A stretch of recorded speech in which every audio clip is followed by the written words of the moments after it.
What's going on YouTube? Astria Truth Exposed. Today we're going to be talking about cults, specifically Natureboy's Carbon Nation cult. For some reason, people think in today's world, people cannot be tricked, misled, or deceived into joining cults. People think cults are like a 1980s Charles Manson type of thing, when in reality, that's far from the truth. We've seen the case of that Lori, and I think it was Chad Daybell.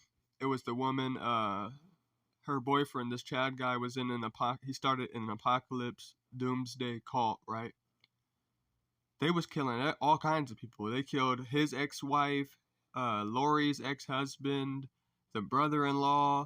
And this man was so demonic, he was able to brainwash Lori into believing her own two children were demons, so they killed them. That tells you the level of manipulation that goes on in these cults. Natureboy, believe it or not, got his start by doing zesty activities that ends up on adult websites. And he was doing it with rich white men. That's strange for someone who preaches what he preaches. Nonetheless, that's how he got a bulk of his money. And then the rest of his money came from being a male stripper, which tells you the rest of what you need to know about him. This is all facts. This can all be confirmed with a Google search if you want to go that far. This man has no moral compass. He has no belief system to stand on. And down at the heart level, he's willing to do anything for money.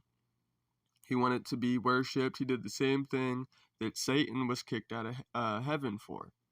He wanted to steal the worship for himself, and he wanted to be God. You can see if you go watch the videos of how he treated people, you would realize. He started out fairly normal, like all other cult leaders do.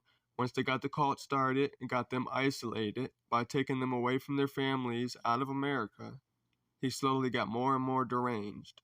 They can't act crazy off rip. It's a long game they play. If they act crazy off rip, they're going to push people away.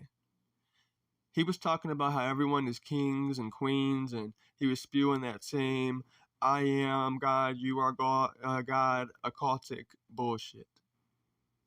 Then he was degrading his cult members. Remember, he has that zesty stuff going on, so I can only imagine the abuse that happens to the men and women there, besides what was captured on camera.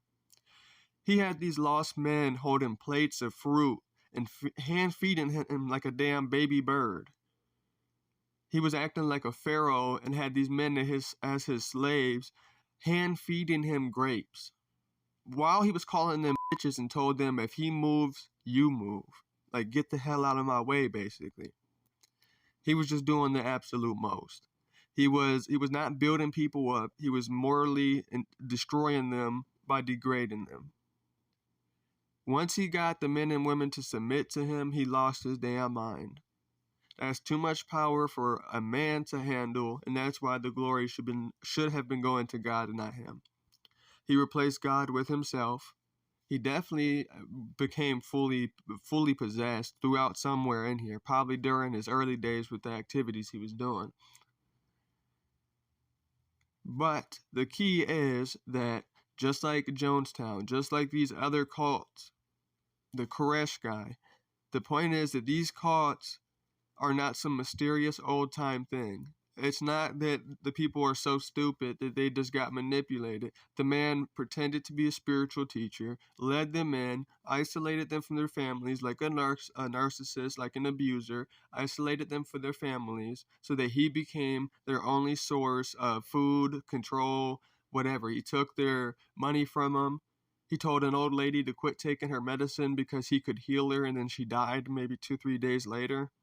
Like, this guy was just telling them anything that he could tell them to get them to look at him as God. And this is why I tell you to be careful of the spiritual teachers you follow. Have a good day.